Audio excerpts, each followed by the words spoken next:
Music entertainment की प्रस्तुति। DJ बादल राज, DJ बादल राज। क्या नाम है आपका?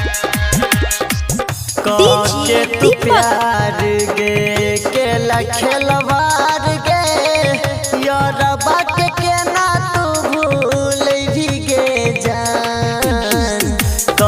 के तू प्यार गे केला खेलवार गे योरबा के ना तू भूल भी गे जान। हमारा तू छोड़ के जैभी ससुराबा सैयाल खुश नहीं रह पैभी गे जान। हमारा तू छोड़ के जैभी ससुराबा सैयाल खुश नहीं रह पैभी गे जान। क्या नाम है आपका? नाम तो आपने सुना ही होगा। डीजे बादल राज, डीजे बादल राज।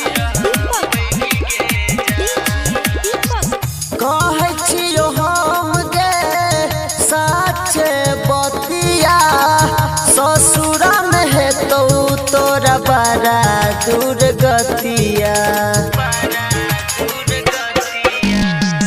कहै छियो हम गे साचे बतिया ससुरा में है तो तोरा बड़ा दुर्गतिया।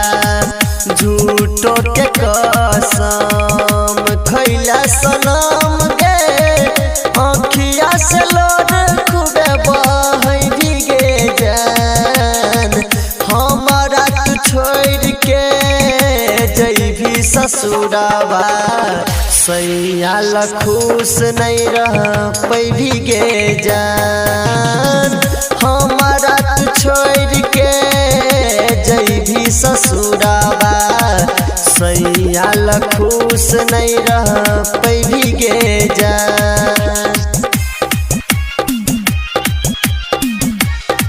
कहाँ घर है? सिजौल, सिजौल,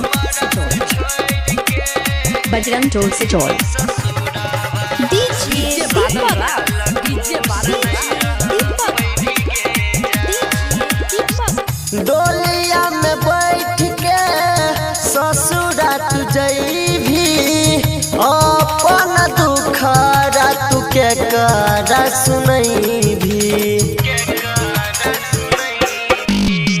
डोलिया में बैठ के ससुरा तू जैभी अपन दुखरा तू के करा सुनैभी। राइटर नीतीश बाबू सतेंदर कहो तोरा बड़ा पचतई भी गे जान। हमारा तू छोड़ के जैभी ससुराबा सैयाल खुश नहीं रह पैभी गे जान। हमारा तू छोड़ के जैभी ससुराबा सैयाल खुश नहीं रह पैभी गे जान। बजरंग टोल सिजौल।